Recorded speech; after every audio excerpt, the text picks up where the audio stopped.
오늘 말씀은 욥기서 38장을 가지고 보고 있습니다. 우리 말씀 보는 순서들이 보통 교회하고 좀 틀리다는 것은 욥기서를 설교하는 걸 보면 아실 겁니다. 욥기서를 설교하는 주일 설교하시는 목사님이 거의 없는 것 같아요. 우리가 6년간 성경 전체를 그래도 설교하기 위해서 커리큘럼이 짜 있습니다. 그래서 D6 커리큘럼에 따라서 이 말씀을 전하고 있고, 때로는 순서가 되면은 저도 굉장히 부담되지만 또 일주일 동안 열심히 묵상하고 나면 참으로 놀라운 말씀이다.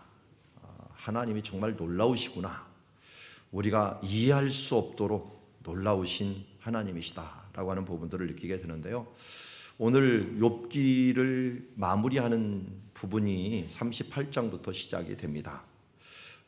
이 38장의 부분들을 보면서 욥기가 어떻게 기록되어 있는가 하는 것들을 간단히 우리가 쭉 살펴보면은 이렇습니다. 경희대 앞에 사색의 광장이라고 있습니다. 우리 가까이 있다 보니까 많이 가보셨을 거예요. 그 옆에 보면 사색의 광장이 있고 한 28개 정도의 질문이 저렇게 옆에 계속 새겨져 있습니다. 한번 생각해봐라 하는 마음으로 이것을 우리에게 보여주고 있습니다. 여기 뭐라고 써 있나요? 우리는 무엇을 위해 발전을 추구하는가? 인간은 어디서 와서 어디로 가는가부터 시작해서 막 질문을 계속 쏟아놓습니다. 이스라엘 사람들이 교육하는 방법, 유대인의 교육법 중에 아주 특이한 교육법이 하브루타 교육이라고 하는 게 있습니다. 하브루타라는 뜻 자체가 그냥 뜻이 하베르라고 하는 친구, 그러니까 짝이라는 뜻이에요. 짝. 그래서 짝을 두고서 계속 질문만 하는 거예요. 그러니까 질문은 그냥 아무 질문이라 하는 건 아니고요. 이 사람이 질문하면 그것을 받아가고 또 다시 질문하고 또 받은 걸 또 다시 질문하고 이렇게 질문해갖고 서로의 관점을 교정해 나가는 그런 시간이에요. 그래서 우리나라 삼성에서도 유대인 연구소를 만들었는데 거기서는 이런 창의적인 생각을 얻기 위해서 연구소를 만들었어요. 그들이 계속 물어보면서 하는 교육 중에 하나가 창의적인 교육입니다. 우리가 일반적인 관점이 아니라 새로운 관점을 한번 가져보고자 하는 쪽으로 그런 부분들을 연구하는데요. 욥기서가 그래요. 욥기서는 계속 보세요. 계속 질문입니다. 질문하고 답하고 질문하고 답하는데 이게 대체 무슨 질문인지 무슨 답인지 모를 정도로 계속 질문하지만, 그러나 인생에 해답이 없는 이 시간에 우리는 계속적으로 하나님께 질문함으로 무엇인가를 얻으려 했던 것을 봅니다. 그런데 오늘 하나님이 나타나셔서 드디어 욥에게 말씀합니다. 그런데 어떻게 말씀합니다? 38장 1절이면 그때 여호와께서 폭풍우 가운데서 욥에게 말씀하여 이르시되 라고 하면서 무지한 말로 이치를 이렇게 어둡게 하는 자가 누구냐라고 하면서 그 다음부터 하나님이 쏟아내는 모습을 보면 다 질문입니다. 다 질문. 이걸 이제 하브루타식인데요. 예수님도 제자들하고 이야기할 때 보면 계속 질문을 합니다. 근데 이 질문 가운데 뭔가를 자꾸만 찾아가는데 이 질문에서 가장 중요한 것은 우리가 오늘도 보겠지만 관점을 바꾸는 거예요. 관점을 바꾸는 거예요. 그리고 우리가 아무리 질문해도 내 생각 안에서밖에 질문을 못해요. 그런데 또 다른 사람들의 질문을 들으면서 이런 관점도 볼 수 있네, 저런 관점도 볼 수 있네. 이 가치관, 눈을 어떤 곳에 두고 사느냐 하는 것들이 굉장히 중요한데요. 오늘 특별히 우리 큰 가치관으로 하나님이 어떤 분인가를 보게 합니다. 그러니까 욥은 내가 하나님을 만나 뵐 것이다, 내가 죽어서도 하나님을 볼 것이다 했는데 하나님께 뭔가 질문을 하려고 싶었던 거야. 내 고난이, 이 해석할 수 없고 이해할 수 없는 고난이 왜 나한테 이루어졌는지를 하나님 앞에 계속 물어보고 싶었던 겁니다. 근데 물어보려고 하는데 하나님이 대래 질문을 해보시면서 무엇을 지금 이야기해 주시려고 하는가 하는 것들을 우리 38장, 39장, 40장, 41장 계속 갑니다. 계속 가면서 하나님이 또 질문하며 하면서 이 욥에게 알려주고자 하는 무언가 있었을 것인데 그 부분들을 우리가 오늘 알아가는 시간 되기를 원합니다. 인생에 많은 질문이 있지만 먼저 하나님께서는 우리에게 뭘 알려주느냐면 하나님이 창조자라는 것을 잊지 말라는 거예요. 그래서 4절 보면 내가 땅의 기초를 놓을 때 내가 어디 있었느냐, 누가 그것의 도량법을 정하였는지 내가 아느냐. 그것의 주추는 무엇에 세웠으며 모퉁이 돌은 누가 세웠느냐? 바다가 그 못에서 터져 나올 때 내가 구름으로 그것을 만들고 흑암으로 그 강보를 만들 때 너는 그것을 보았느냐? 하면서 하나님께서 우리에게 우리 알고 싶은 것들, 알고자 하는 것들이 얼마나 제한적인가 하는 것들을 창조를 통하여 알려주고 있습니다. 우리는 무지함으로 말미암아 많은 어려움을 당하게 됩니다. 특별히 우리 삶 속에서 어려움을 당하는 대부분들은 무지해서 일어나는 일인데, 그런데 하나님께서는 어떤 분인가를 알면은 하나님을 붙들므로 말미암아 우리가 이길 수 있는 것입니다. 우리 지난주에도 계속 보았지만 하나님이 전능하신 분이시기에 모든 것을 할 수 있다라고 하는 것에 대한 그 믿음, 하나님은 선하시기에 그가 행하시는 모든 것은 선하시다는 믿음, 하나님은 사랑이시기에 그가 행하는 모든 것은 사랑이시라는 이 믿음을 갖는다면 이 땅에서 우리가 의문 갖는 모든 부분들을 해결할 수가 있습니다. 왜 하나님은 이렇게 하시지가 아니라 우리는 질문을 바꿔야 돼요. 하나님의 뜻이 무엇이지? 하나님이 어떻게 선을 행하려고 하시는 것이지? 하나님께서 어떻게 하나님의 사랑을 이 땅에서 이루고자 하시는 뜻이지? 하면서 하나님께서 우리를 향한 뜻을 우리가 알아가는 것이 중요하지, 왜 내게 이런 일이 일어났고 왜 이해할 수 없는 이런 일들이 일어났습니까? 라고 질문하는 이 욥에게 하나님이 전능하신 분임을 먼저 보여주심으로 말미암아 그가 잘못 이해하고 있고 그리고 깨닫지 못하고 있는 부분들을 그에게 알려주시려고 하는 것을 보게 됩니다. 여러분, 특별히 하나님은 창조하시는 창조이실 뿐만 아니라 잊지 말아야 될 것은 그것을 통제하시는 분이시다는 것입니다. 어떤 신들을 이야기하는 많은 철학자들이 있었는데 하나님은 창조하시고 그냥 그걸 내버려 두셨다. 그냥 버려두셔갖고 세상이 이렇게 혼란한 것이다. 이렇게 얘기하지만 오늘 12절부터 나오는 말씀 보십시오. 내가 너의 날에 아침에게 명령하였느냐? 새벽에게 그 자리를 일러주었느냐? 그것서 땅끝을 붙잡고 악한 자들을 그 땅에서 떨쳐버린 일이 있느냐? 이걸 보면 저도 이게 무슨 말 하나 그래서 쉬운 성경으로 한번 바꿔봤어. 내가 태어난 이후부터 한 번이라도 아침에게 명령하여 동을 트게 한 적이 있느냐? 자, 좀 이해가 되죠? 하나님께서 오늘도 해가 뜨게 하고 새벽을 맞게 하는 이 일들, 이것이 하나님의 통제와 하나님의 명령에 의해서 이루어졌다는 것입니다. 그리고 새벽이 땅 끝자락 끝까지 비추어서 악을 행하는 자를 멈추게 한다라는 말은 뭐냐? 갑자기 새벽이 뜨면서 해가 확 올라오니까요, 악을 행하는 자가 빛 때문에 숨어버리는 거예요. 악을 행하는 자가 멈추게 되는 거예요. 도둑놈들이 언제만 주로 도둑놈 하나요? 밤에 하죠. 새벽에 동이 확 떠버리면 갑자기 무서워하고 도둑질하다 도망가 버리는, 하나님의 빛이 그렇게 비춘다는 거예요. 해가 비쳐서 땅이 도장에 찍힌 진흙처럼 생겨나고 그 모양이 주름진 옷과 같이 되었도다. 이건 뭐냐면 해가 비춰주니까 이 햇살의 모든 만물들이 드러나는 이 모습을 얘기하는 거예요.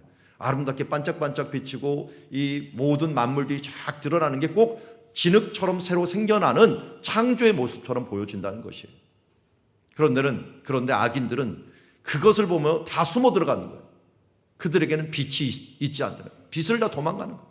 숨어 들어가고 그 지켜든 팔을, 무엇인가 악을 행하려고 그 팔이 꺾여지면서 바로 들어가는 모습들을 보여주고 있습니다.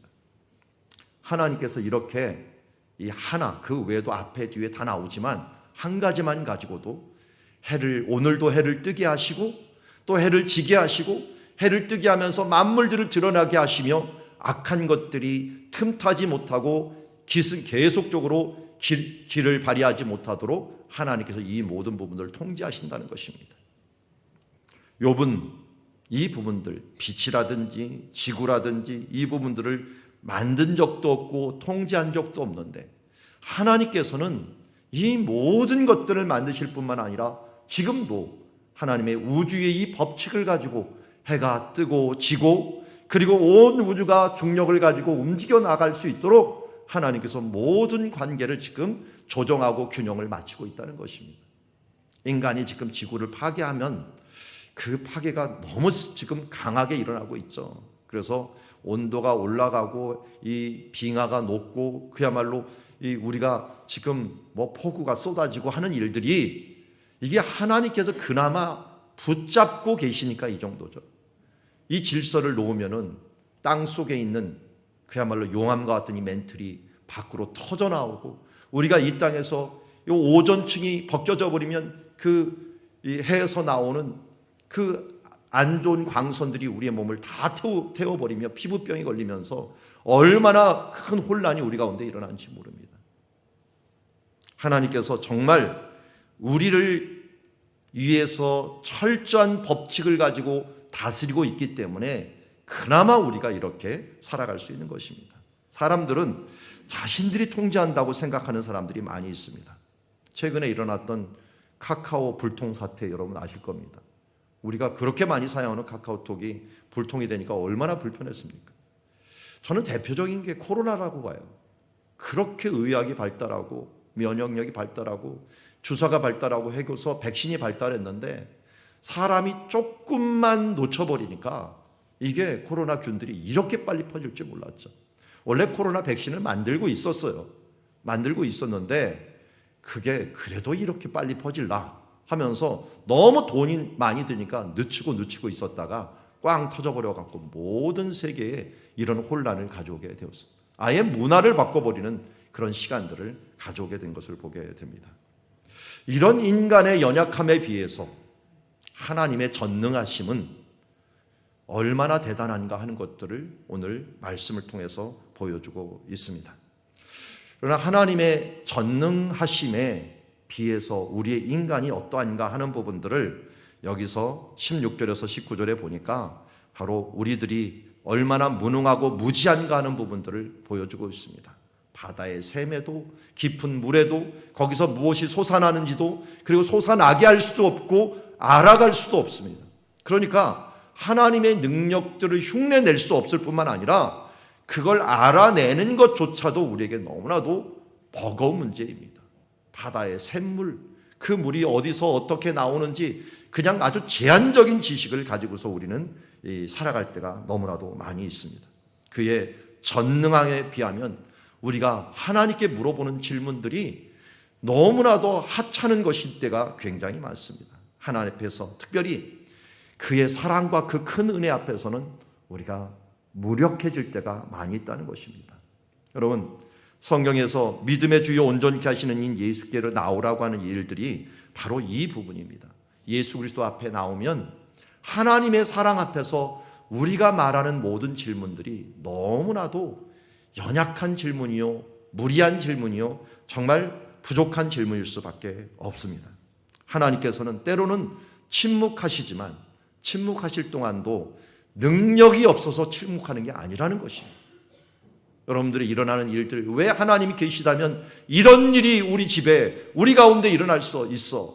그러니 하나님은 안 계시거나 무능하거나 우리에게 무관심한 거야 라고 생각하고 서구 이 신화가 그런 것들을 만들어냈죠. 신은 아주 인간을 골탕 먹이는 존재, 그래서 제우스는 바람 피는 존재, 인간을 괴롭히기 위해서 뭐하는 존재라고 얘기하면서 이 다신교로 옮겨가는 사회에서 신들의 충돌을 바라보면서 그들이 만들어놓은 그 신화 가운데 우리 가운데 그것이 영향력을 미쳐갖고 신을 갖다가 하나님을 갖다가 망령되이 일컫게 하는 일들을 이 세상의 문화가 그를 가져온 것을 보게 됩니다. 세상의 가치관이 우리를 이처럼 어렵게 만들어 버렸습니다.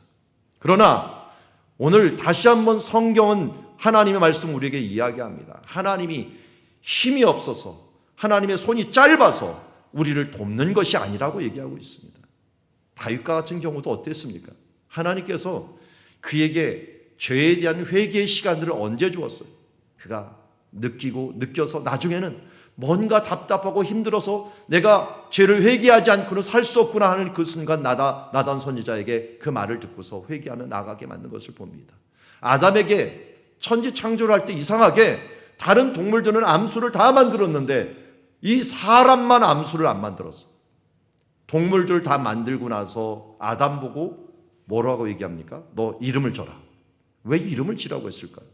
참 아담이 지혜가 끝이 없었던 것 같아요. 이름을 다 집니다. 동물들 다 이름. 뭐 코끼리부터 시작해갖고 다 이름을 지는데 저는 더 대단한 게 이름은 저도 질 수 있어요. 뭐 그냥 질 수 있죠 그냥. 그런데 다 기억하는 게 대단해요. 그걸 지은 걸 다 기억해야 되잖아요. 기억하는 그 지혜를 하나님께 주셨어요. 초창기에는 정말 아담이 지혜로웠어요. 그런데 그 지혜로운 아담이 뭘 그때 깨달았느냐? 다른 동물들은 다 암수가 있는데 나는 왜 짝이 없지? 짝이 없다는 느끼게 하고서 하나님께서 여자를 창조해 주십니다. 우리는 동물적인 감각과 동물적인 이 욕심으로 이 아내를 택하거나 부부를 이루는 게 아니라 하나님께서 생각하게 만든 존재입니다. 서로 생각을 하면서 필요를 채우는 그런 존재로서 만들어서 그래서 인간의 결혼이 힘든 겁니다. 아담 때도 힘들었어요. 그래서 생각할 수 있는 존재가 되어서 결혼하게 만들어 버렸습니다. 이처럼 하나님은 우리에게 많이 기다리게 만들어 버리고 그러면서 그것을 통해서 하나님의 완벽한 것을 이루어 나가기를 원합니다. 하나님의 전능하심을 의심하지 마십시오. 그분이 지금도 우리에게 최선의 것으로 최고의 것으로 전능하신 하나님의 그 모습으로 행하신다는 사실들을 잊지 마시기 바랍니다. 그러면 그거에 비해서 우리는 너무 무능합니다. 욥을 보면서도 너무 무능해요. 할 수 있는 것이 너무 제한적이에요. 인간이 위대하다고 하지만 하나님 앞에 선 존재로 보면 너무 무능한 존재예요. 그래서 성경은 우리의 무능을 알고 우리에게 어떻게 살라고 했습니까? 사도행전 1장 8절 말씀 같이 읽어보겠습니다. 시작. 오직 성령이 너에게 임하시면 너희가 권능을 받고 예루살렘과 온 유대와 사마리아 땅끝까지 이르러 내 증인이 되리라 하시니라. 아멘. 자, 우리는 어떻게 해야 능력 있는 삶을 살 수 있어요? 성령을 받아야죠. 성령님의 권능이 나의 능력이 될 때 우리는 능력 있는 삶을 살 수 있는 줄 믿습니다. 그래서 사도 바울도 내게 능력 주시는 자 안에서는 내게 능치 못함이 없느니라 라고 하는 말씀, 그리고 스가랴 선지자도 이는 힘으로 되지 아니하고 능으로 되지 아니하고 오직 나의 신으로 되느니라.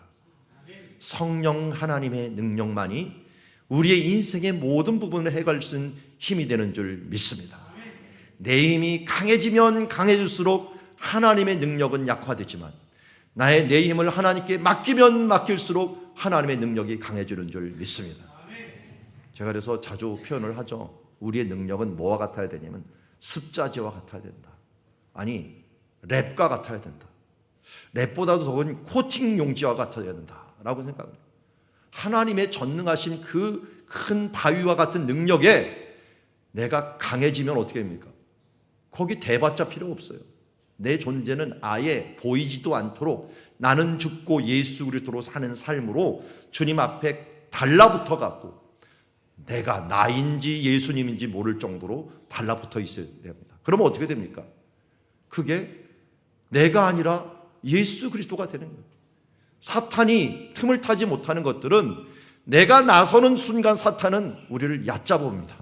종이장만도 못한 존재 하면서 확 찢어버립니다.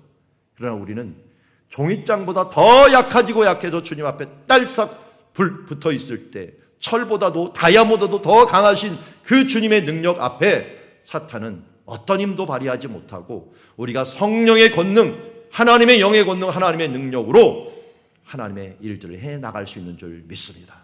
오늘 우리가 생육하고 번성하라, 땅에 충만하라, 이 말씀은 언제 주신 말씀이죠? 창세기 1장에 주신 말씀입니다.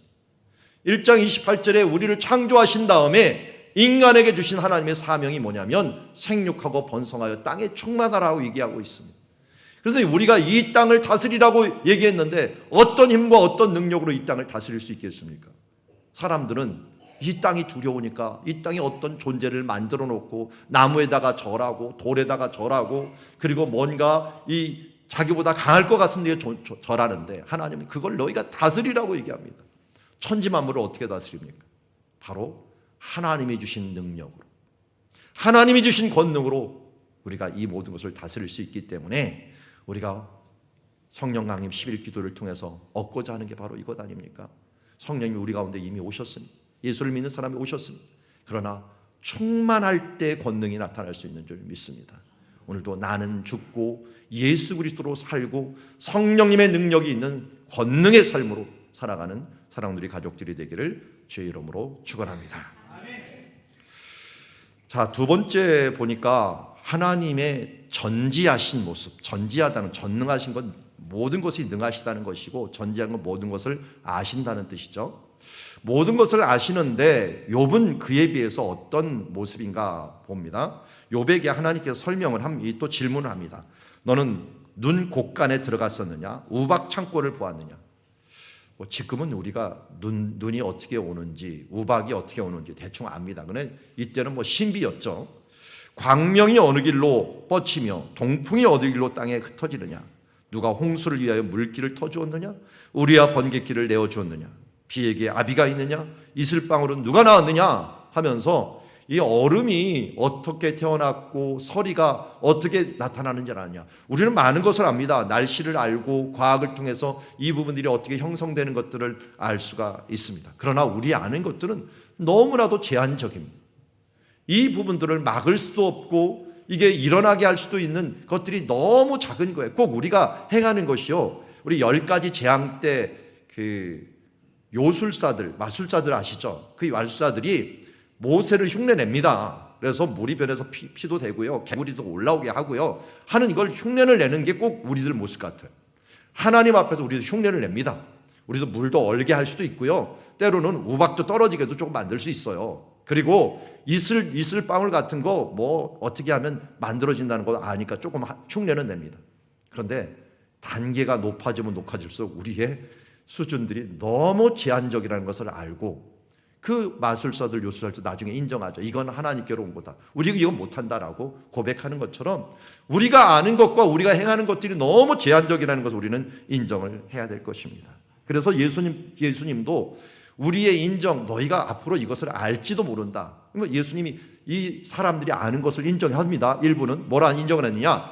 남풍이 부는 것을 보면 말하기를 심히 더우리라. 중동 지방은 남풍과 동풍이 더운 바람이에요. 더운 바람이니까 그게 저녁에 불면 내일은 덥겠구나. 진짜로 그래요. 저도 이스라엘에 살았지만 이 동풍과 남풍이 굉장히 세게 부는 날은 그 다음날 엄청 덥습니다. 그리고 이 북풍이라든지 서풍의 서쪽에서 바람이 불어오면은 그 다음날 비가 옵니다. 그 구름이 그때 거기서부터 오니까요. 그런데 외식하는 자여, 너는 천지의 기상을 분간할 줄 알면서 어찌 이 세대는 분간하지 못하느냐? 이 시대는 분간하지 못하느냐라고 말씀합니다. 짧은 지식을 가지고 이 세대의 원리를 안다면 진짜 하나님께서 이 세대를 통치하시고 이 세대 가운데 함께 하시는 걸 알고 그분에게 구하여서 그분에게 그 지혜를 구해야 되지 않겠느냐라고 말씀하는 것을 보게 됩니다. 오늘은 우리는 분별력이 절실한 시대에 살고 있습니다. 정말 솔로몬의 지혜가 너무 많이 필요합니다. 자녀를 키울 때도 그렇고요, 우리가 인생을 살아갈 때도 그렇고요, 비전을 품을 때도 그렇고요, 어떻게 무엇을 하고 살아가야 되는지 모를 때가 너무나도 많이 있습니다. 그런데 어제 우리가 성령님이 어떤 분이라고 했습니까? 성령님이 말씀을 듣고 믿고 깨달은 다음에 그 말씀을 내 가운데 인치고 보증받고 속량하고 우리를 구름기둥 불기둥같이 우리를 인도하시는 분이라고 했잖아요. 우리가 우리의 능력과 우리의 이 의지와 우리의 생각으로 판단하고 행하는 것들을 뒤에 가서 후회할 일들이 너무 많다는 거예요. 그래서 어떻게 해야 됩니까? 성령에 의지하여. 성령님이 우리에게 알려주신 말씀이 뭐냐면 성경입니다. 성령의 감동으로 기록된 말씀이 성경이에요. 근데 성경을 100번 읽어보세요. 이해가 되나? 성경을 이해가 되려면 성령님의 감동이 있어야 돼요. 그러니까 우리가 이 성경 읽을 때 반드시 해야 될 일이 뭐냐면 기도예요. 성령의 도움을 구하고 성경을 읽어야지 소설책이 안 됩니다. 소설책이 우리에게 교훈이 될 리는 없잖아요. 뭐 물론 교훈이 되겠지만 우리의 삶을 바꿔놓지 못해요. 이상하게 말씀 하나가 내 마음을 확 들어오면 인생이 바뀌고 눈이 바뀌고 삶이 바뀌는 거예요. 이게 하나님의 말씀의 운동력이라고 할 수가 있어요. 그래서 하나님의 말씀은 살아있다는 것이에요. 활력이 있고 능력이 있어요. 인생을 변화시키기 때문에 여러분 자주 나와서 하나님의 말씀 듣기도 해야 되고요. 또 자주 하나님의 말씀을 봐야 돼요. 그래야지 우리의 무지에서 깨어날 수가 있는 것입니다. 내 생각, 내 뜻을 가지고 행하고 세상의 지혜와 세상의 능력들, 그 뉴스를 가지고 그 지식을 가지고 우리를 변화시킬 수 없어요. 조금 더 알아갈 수는 있죠. 그러나 잘못 알아갈 수도 있다는 거예요. 성령의 깨달음이 우리 가운데 있기를 위해서 간절히 구하며 나가는 우리가 되기를 원합니다. 하나님이 또 전지전능하신 하나님이 우리에게 알려주시는 부분 중에 하나는 뭐냐면 천지의 법칙이 있다는 것입니다. 하늘의 궤도를 아느냐, 후카라는 말을 쓰는데 이거는 율법, 규례 이런 것을 봅니다. 하늘에도 규례가 있다는 거예요. 하나님께서 우리에게도 규례를 정해주셨잖아요. 그래서 우리가 살아가야 될 법칙들을 우리에게 주셨어요. 뭐 대표적인 게 우리 그저께 얘기했는데 십계명 같은 게 다른 사람에게 준 게 아니라 믿는 사람한테 준 거예요. 믿는 사람들 너희들은 이러한 테두리 안에서 살았으면 좋겠다 하는 게 하나의 규례들을 우리에게 주신 거예요. 그런데 하늘에도 규례를 주셨다는 거예요. 여러분 이 규례를 이 하늘이 지키지 않으면 어떻게 돼요? 온 우주가 망가져서 마음대로 혼동이 일어나는 거예요. 그래서 하늘로 하여금 그 법칙을 땅에 베풀게 하겠느냐라고 했고요. 내가 목소리를 구름에까지 높여 넘치는 물에 내게 덮이게 하겠느냐. 내가 번개를 보내어 가게 하고 번개가 내게 우리가 여기 있다 하면서 번개야 쳐라 멈춰라 이렇게 얘기하겠습니까? 여러분 우리는 번개가 어떻게 일어난다는 것도 알고 번개 그 능력도 알지만 아직까지도 이 과학이 발달한 이 인간이라는 존재가 번개를 저축할 이 충전할 능력도 아직 발견하지 못했어요. 그 번개가 치면 그 어마어마한 에너지 볼트를 갖다가 딱 잡아버리면 우리가 아마 정말 오랫동안 전기를 쓸 수 있고 전기 걱정이 없을 거예요. 그런데 알기는 알지만 어떻게 일어나고 어떻게 이것을 다루어야 될지 모릅니다. 하나님은 이런 위험한 그 번개들도 통제를 하시면서 때로는 이 부분들을 이곳에 치게 하고 저곳에 치게 하지만 이 번개친을 통해서 또 사람을 혼내기도 하고 깨닫기도 합니다. 루터 같은 사람이 바로 번개 쳐서 죽는 친구를 옆에 본 거예요. 번개 쳐서 벼락 맞아 죽는 친구를 보면서 깨달은 게 있었던 거예요. 그게 종교개혁의 하여튼 시초의 마음이 생기게 된 것을 보게 됩니다. 하나님은 때로는 이런 번개와 우레소리를 통해서 여호수아가 전쟁을 할 때 어떻게 했습니까? 그에게 우박을 떨어뜨려서 그들을 멈추기도 하고 또 이 미스바에서 사무엘이 미스바 성회를 하고 블레셋이 쳐들어올 때 하나님께서 우레소리를 발해갖고 우리와 번개를 발해갖고 그들이 혼란에 빠지게 만들어서 도망가게 만들어버리면서 승리하게 만든 일들, 또 하나님께서 이런 법칙과 이 부분들을 적재적소에 사용하는 것을 보게 됩니다. 여러분 하나님께서 만드신 이 법칙을 얼마나 하나님이 시기적절하게 사용하는가 하는 부분들은 성경엔 차고 넘칩니다. 특별히 여러분들 이 요단강 건너갈 때 있잖아요. 요단강 건너갈 때 어떻게 됐습니까? 위에서부터 막혔다 그랬죠. 지금도 가면 제가 이 사진을 가끔 찍어 오는데 물이 막힌 흔적이 있어요. 가끔 막혀요. 1902년인가 3년에도 막혔던 흔적이 있어요. 그런데 그 막혔던 흔적이 왜냐하면 옆에서 흙더미들이 확 쏟아져 나오고 강물이 옆에 확 막히고 자연댐이 되었던 현상이 일어나곤 하거든요. 그런데 하나님께서 이런 것들을 하나님의 백성이 필요할 때 그걸 다루게 됩니다. 그리고 여리고성 어떻게 무너졌을까요? 소리쳐서 무너졌을까요? 아니에요. 그 지역은 지금도 지진이 자주로 일어나요. 제가 유학할 때도 지진이 자주 일어났어요. 그런데 성이 무너질 정도는 안 일어나요. 그게 어쩌다 이러면 성경에서도 뭐 우시아 왕 때 지진이 일어나기 전 뭐 이런 말을 합니다. 그런 것처럼 큰 지진이 일어났던 때가 있는 거예요. 그런데 하나님께서 여리고성을 칠 때 하나님의 군세들이 그 안식일 날 소리를 지르면서 하나님께 기도했더니 그날에 맞춰서 하나님께서 그 지진을 사용하시는 것을 봅니다. 하나님의 법칙이 그대로 이어지지만 때로는 이렇게 돌출적으로 일어나는 일들은 왜 일어나느냐? 하나님이 사용하는 법칙, 이런 법칙들을 하나님은 자유자재로 사용하면서 하나님의 백성들이 필요할 때, 또 악인들을 심판할 때 이 법칙들을 사용한다는 걸 잊지 말아야 됩니다. 소돔과 고모라 같은 경우는 유황불이 떨어졌죠. 화산이 터지고 유황불이 떠서 그들을 심판할 때도 하나님이 이런 법칙들을 사용하신다는 것을 잊지 마시기 바랍니다. 과학은 발달하면서 많은 원리를 알게 되었지만 너무나도 제한적이라는 것을 깨닫고 하나님 한 분만이 이 부분을 통제할 수 있고 이 법칙을 사용할 수 있는 분이라는 사실을 깨닫고 그 안에서 우리가 겸손함으로 나가야 될 줄 믿습니다. 38장 2절과 42장 3절에 보면 이 무지라는 말이 나옵니다. 무지. 하나님은 전지하시지만 전지의 반대말이 무지죠. 아까 전능의 반대말은 무능이듯이 전지의 반대말이 무지입니다. 하나님께서는 욥의 무지를 드러냅니다. 그래서 오늘 38장을 시작할 때 2절에 보면 무지한 말로 생각을 어둡게 하는 자가 누구냐라고 얘기하고 있어요. 그런데 욥기 마지막 장에 보면은 욥이 고백하는 말이 있어요. 무지한 말로 이치를 가리키는 자가 누구니까? 이치를 가리는 자가 누구입니까? 어둡게 하는 자가 누구입니까? 하나님이 38장 2절에 이렇게 얘기했는데 이 말을 그대로 욥이 받은 거예요. 받아갖고 이거 번역을 좀 똑같이 했으면 좋겠는데 똑같은 단어를 다르게 해버렸어요.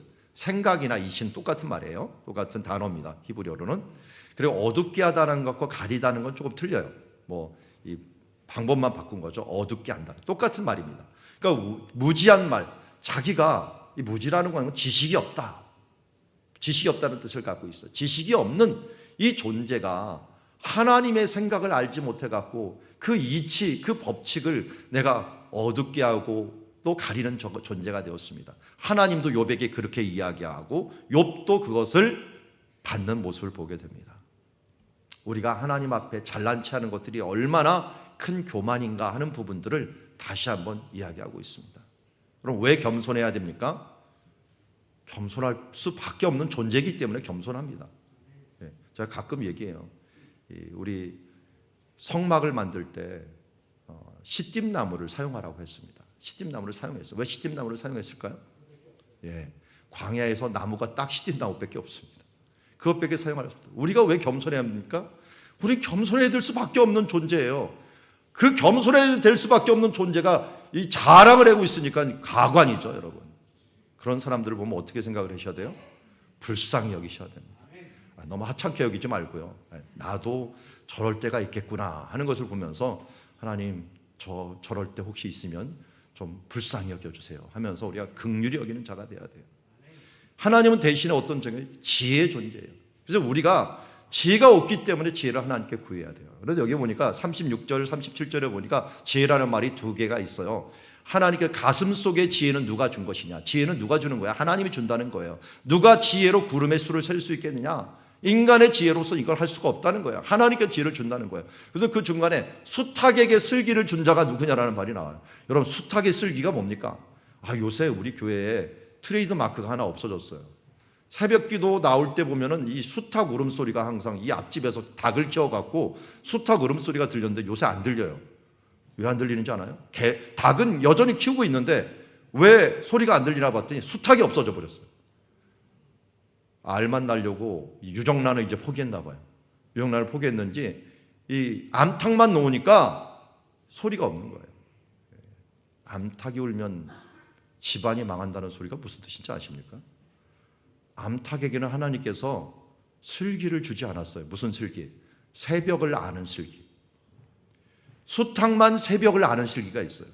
그러니까 새벽 기도하다 보면은 여기 수탉이 울어 제끼면서 새벽이 왔어 하면서 새벽 기도 나와서 이렇게 소리를 지르는데, 여러분 새벽 기도 힘드신 분들은 수탉 하나 키우십시오. 그러면 알아서 꼬꼬댁 해주면서 우리가 새벽을 깨워줄 겁니다. 이상하게 수탉에게는 새벽을 감지할 수 있는 능력을 하나님께 주신 거예요. 이런 거 보면 이 동물들에게도 슬기가 다 따로 있어요. 지혜가 따로 있어요. 근데 인간에게도 그 지혜가 따로 있잖아요. 하나님이 만든 인간을 만든 거면 참으로 대단해요. 이 모습을 하나님 만드는 모습 참 대단하다. 그래서 하나님의 지혜. 그래서 우리 강림주의를 맞이하면서 이제 오늘 내일 볼 성령님이 어떤 영이냐 할 때 지혜의 영입니다. 지혜의 영. 진리의 영, 오늘 우리가 찬양했잖아요. 진리의 성령님. 왜 진리의 성령님입니까?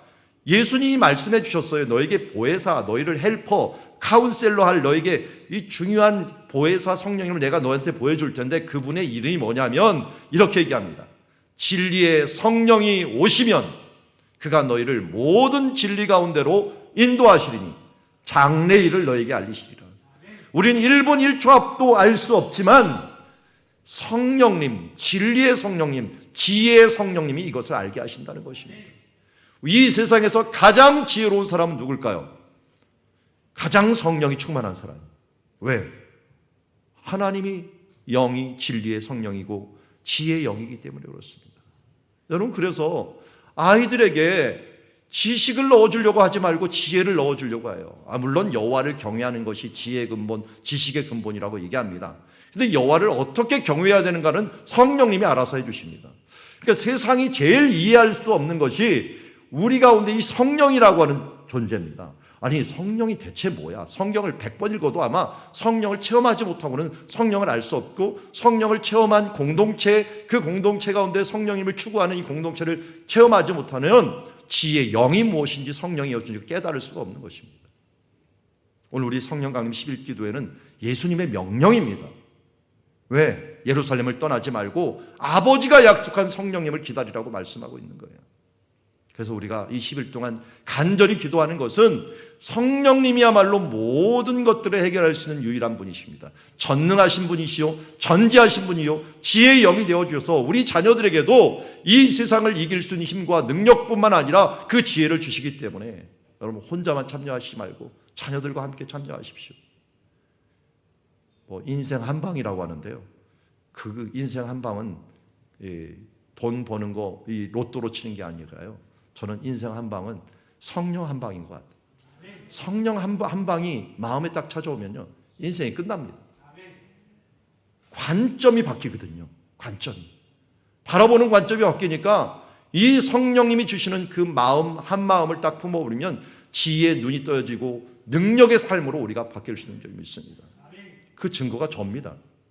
저도 기도하고 예배드리는 중에 갑자기 하나님께서 찾아오시고 성령 체험을 하면서 제 인생이 바뀌고 제 방향이 바뀌었던 모습을 저는 체험을 합니다.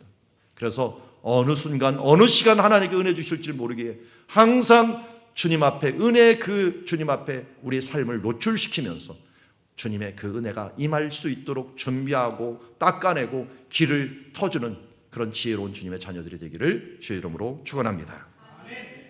세 번째, 하나님은 어떤 하나님이냐라고 봤더니 무한하신 하나님이에요.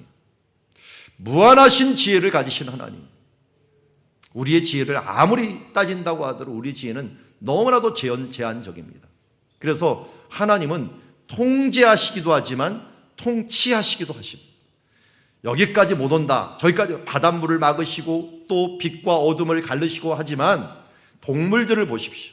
동물들을 잘 보면 정말 다양하다.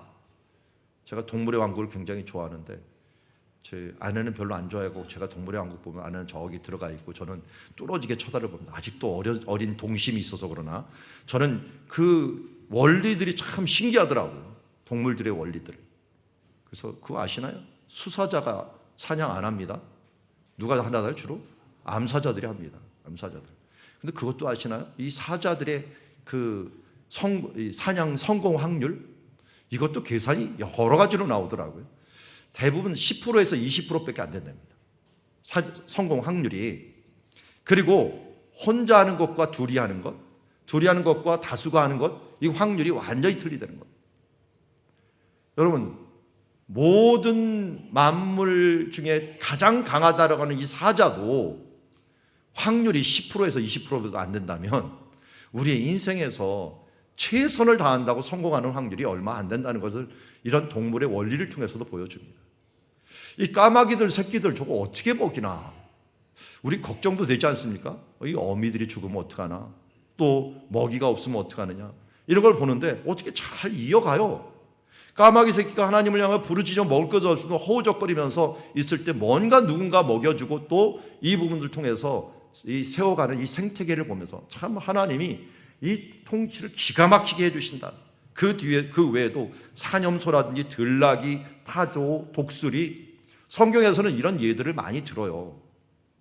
한 예가 제가 자주 들은 산염소잖아, 염소.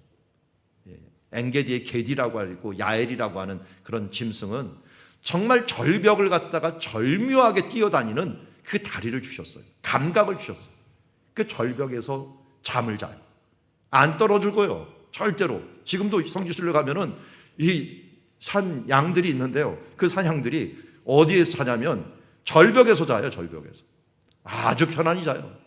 그리고 막 한번 그렇게 하면 안 되는데 우리 학생들이 겁을 줘버렸어요. 그랬더니 뛰어다니는데 그 절벽을 그냥 진짜 절묘하게 팍팍 뛰는데 누구도 쫓아갈 수 없어요.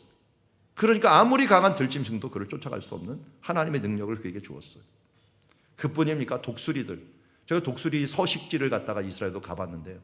그 서식지는 깎아지르는 절벽이에요. 누구도 접근하지 못하는 그 절벽에 있는 동굴에 들어갑니다. 그리고 신명기에도 나오죠. 독수리를 어떻게 제왕으로 만드느냐? 그가 이제 날만한 시기가 되었는데 몸뚱이는 커졌는데 안 날아. 그러면 어떻게 할까요? 독수리가 일부러 밀어버립니다. 새끼를. 밀어버려서 푸드덕푸드덕거려서 이게 떨어지는데 이제 죽을 것 같은 그 순간에 가갖고 밑에서 또 날개를 딱 받습니다. 그리고 또 올려요. 그리고 또 떨어뜨려.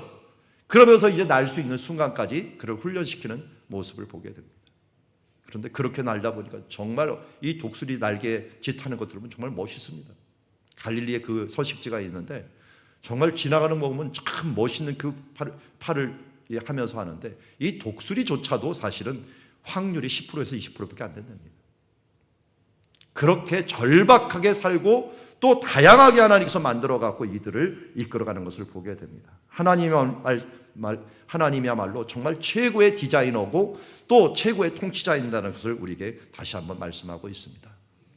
그래서 로마서 1장 17절에서는 1장 20절 먼저 볼게요. 1장 20절 같이 한번 읽어볼까요? 시작. 창세로부터 그의 보이지 아니하는 것들 곧 그의 영원하신 능력과 신성이 그가 만드신 만물에 분명히 보여 알려졌나니 그러므로 그들이 핑계하지 못할지니라. 아멘. 죄송하게도 오늘 요절이 이겁니다. 너무 길어요. 그런데 꼭 알아두어야 될 말씀이에요. 사람들이 핑계하지 못할 게 하나가 있는데요. 나는 예수 믿으라는 말을 들어보지도 못했어. 난 복음이라는 걸 들어보지도 못했어 라고 말하는 사람에게 이 1장 20절은 하나님이 심판의 근거가 됩니다. 왜냐하면 그냥 순수한 마음만 가지고 있어도요, 창세로부터 하나님의 보이지 아니하는 것들 곧 그의 영원하신 능력과 신성이 그가 만드신 만물, 동물, 식물, 이치 모든 곳에 다 어려 있습니다.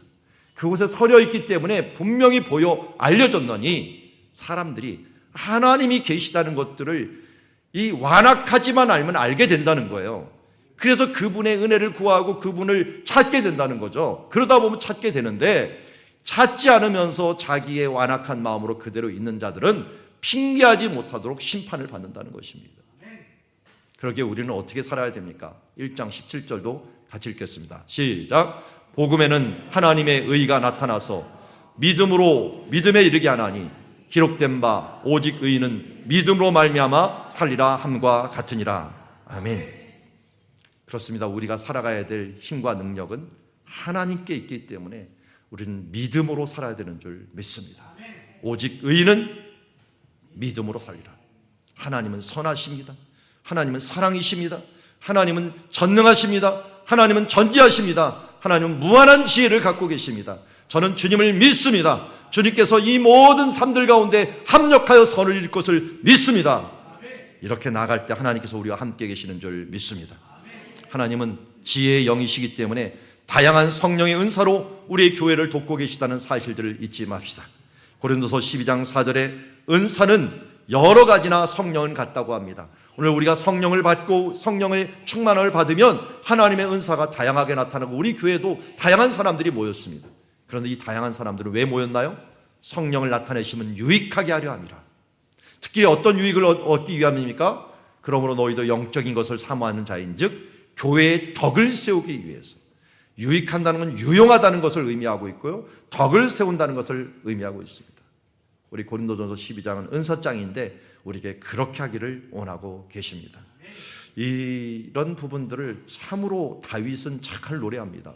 다윗이 부른 이 노래를 보면은 하나님이 천지 만물에 얼마나 능력과 이 하나님의 권능이 함께하고 있는 것들을 그가 체험적으로 하나님을 찬양하는 이 시를 보면서 우리 같이 한번 교독을 하면서 우리도 우리 믿음의 눈을 떠서 하나님의 이 전능함과 권능을 함께 노래하는 그런 삶을 살아가기를 원합니다. 다윗의 시, 인도자를 따라 부른 노래, 여호와여 주께서 나를 살펴보셨으므로 나를 아시나이다.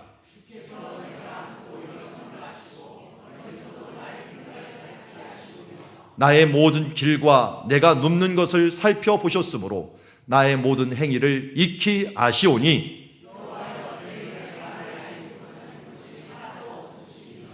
주께서 나의 앞뒤에 둘러싸시고 내게 안수하셨나이다.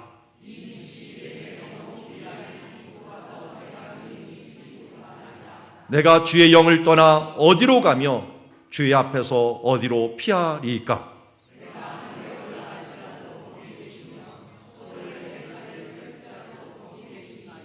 내가 새벽 날개를 치며 바다 끝에 가서 거주할지라도 거기서도 주의 손이 나를 인도하시며 주의 오른손이 나를 붙드시리이다. 아멘. 하나님은 참으로 놀라우신 분이십니다. 그 놀라우신 하나님이 모든 것을 할 수 있습니다. 그 하나님은 모든 것을 아십니다.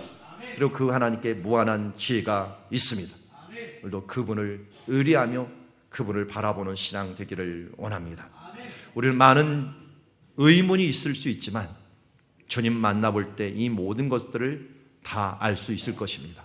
믿음은 바라는 것들의 실상이기 때문에 우리는 이미 믿음으로 하나님을 만나보는 그 마음을 가지고 우리 그날을 바라보면서 믿음으로 나가기를 원합니다.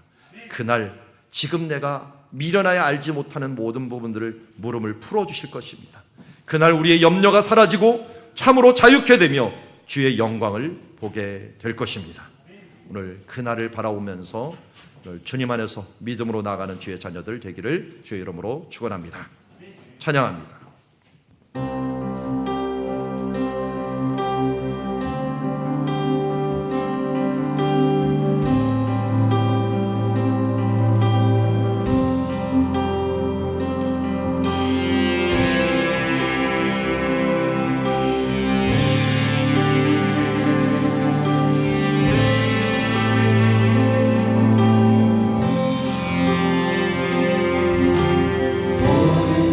새롭게 하리.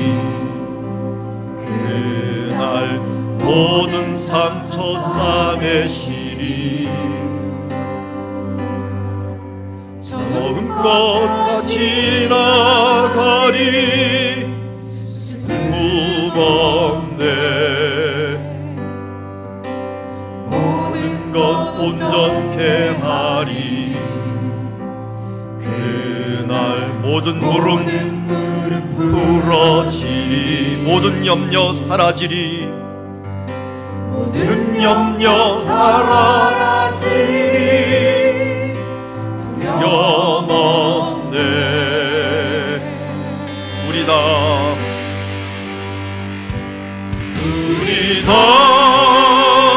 하늘에 올라 기쁨의 날 누리게 되리.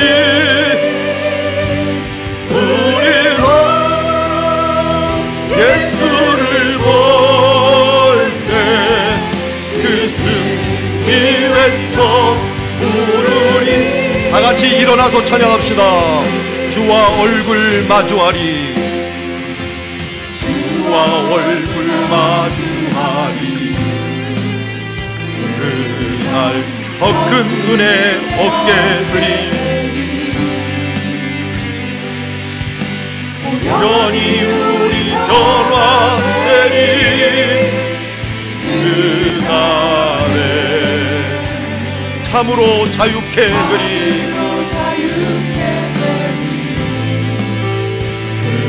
그날 모든 무너지리 주의 영광을 보리 주님의 영광을 보리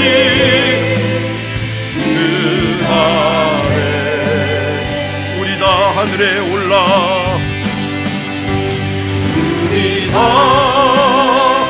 하늘에 올라 기쁨의 날 누리게 되리 아멘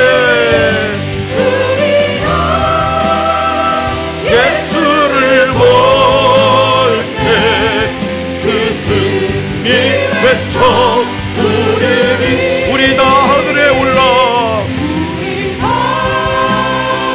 하늘에 올라 기쁨의 날 누리게 되리 아멘 예수를 볼 때 그 승리 외쳐 한 번 더 합니다 우리 다 하늘에 올라 우리 다 하늘에 올라 기쁨의 날 누리게 되리 우리 다 예수를 볼 때 스승이 외쳐 부르리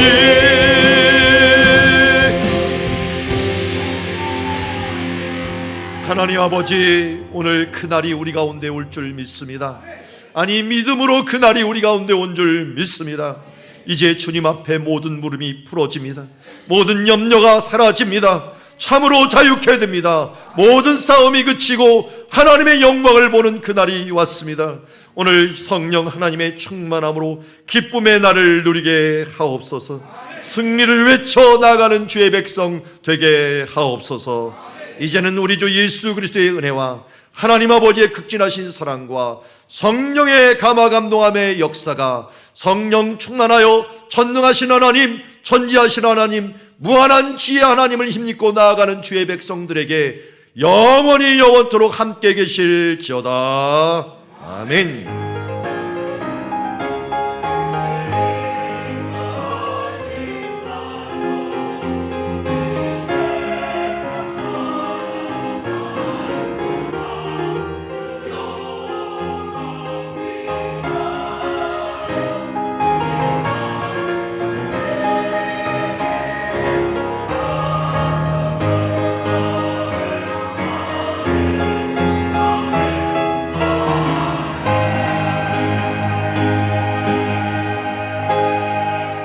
아멘.